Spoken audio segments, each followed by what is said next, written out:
పేద తిరుపతిగా ప్రసిద్ధిగాంచిన కురుమూర్తి వెంకటేశ్వర స్వామి బ్రహ్మోత్సవాలు ప్రారంభమయ్యాయి. ఈ ఉత్సవాలలో ప్రధానమైన ఘట్టం ఉద్దాల ఘట్టం. వడ్డమేల్ గ్రామంలోని ఉద్దాల మండపం దగ్గర మనం ఉన్నాం.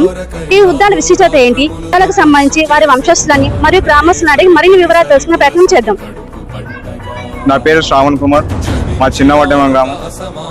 శ్రీ కురుమూర్తి జాతర అండ్ ఉద్దాల మహోత్సవ బ్రహ్మోత్సవాలకు ఇచ్చేసిన భక్తులకు నా శుభాకాంక్షలు తెలియజేస్తున్నాను.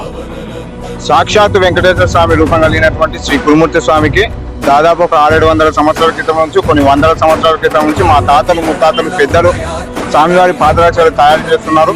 కరెక్ట్ దీపావళి అమావాస్య రోజున తూర్పుకు ముఖమైనటువంటి ఒక ఆవు, పులికొట్టిన ఆవు చర్మాన్ని తీసుకొచ్చి కరగలిపి ఈ గుళ్ళోకి వేసి, అలాగే దీపావళి అమావాస్య రోజున గంగకి వెళ్ళి తెప్ప విడిచి అక్కడ ఉన్నటువంటి ఇసుక తీసుకొచ్చి ఇక్కడ గుళ్ళో వేస్తాం.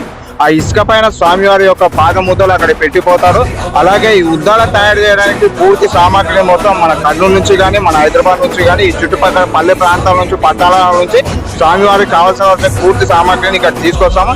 ఇక్కడ తీసుకొచ్చిన తర్వాత దాదాపు ఒక 50-60 మందికి పైగా దళితులు ఇక్కడ ఇందులో పాల్గొంటారు. భక్తులు ఉద్దాల తయారు చేయడానికి ఒక వారం రోజుల పాటుగా నియమ నిష్ఠలతో, ఒక నిబంధనతో, ఒక భక్తి శ్రద్ధలతో ఈ స్వామివారి ఉద్దాల తయారు చేయడానికి 2 పూటల స్నానం, 1 పూట భోజనంతో ఈ స్వామివారి ఉద్దాల తయారు చేస్తాం. కంటి కురుకు లేకుండా, రాత్రి పగలు అనకుండా స్వామివారి పాదరక్షలు తయారు చేస్తున్నాము.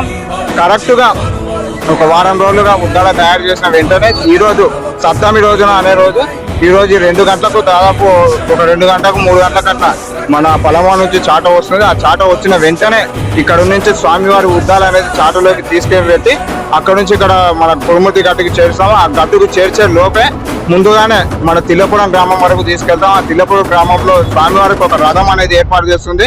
ఇక్కడ నుంచి అక్కడికి రథం వరకు తీసుకునే ముందు వేలాది మంది ప్రజల మధ్యలో నుంచి, వేలాది మంది జనాల మధ్యలో, భక్తుల మధ్యలో నుంచి వాళ్ళ పైనుంచి స్వామివారి ఉద్దాల పాదరక్షలు అనేటివి చాట పైన తీసుకెళ్లి అక్కడ తిల్లపురం వరకు తీసుకెళ్తాము.